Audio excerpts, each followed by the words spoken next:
بسم اللہ الرحمن الرحیم۔ جھوٹی قسم۔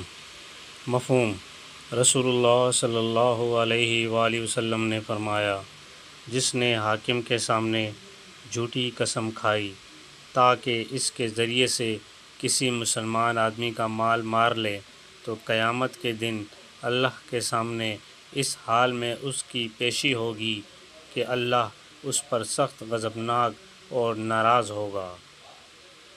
تشریح: اس گناہ کی سزا بعض احادیث کے مطابق جنت سے محرومی ہے۔ دوزخ کے لازمی فیصلے کا بھی ذکر آیا ہے۔ اتنی بڑی سزا اس لیے ہے کہ اس سے دوسرے مسلمان بلکہ دوسرے خاندان، یہ بھی کہا جا سکتا ہے کہ پورے معاشرے کو نقصان پہنچتا ہے۔ مطلب یہ ہے کہ اسلام کی نگاہ میں ہر وہ بات نہایت مذموم ہے جس سے معاشرے میں فساد ہو اور دوسروں کو نقصان پہنچے۔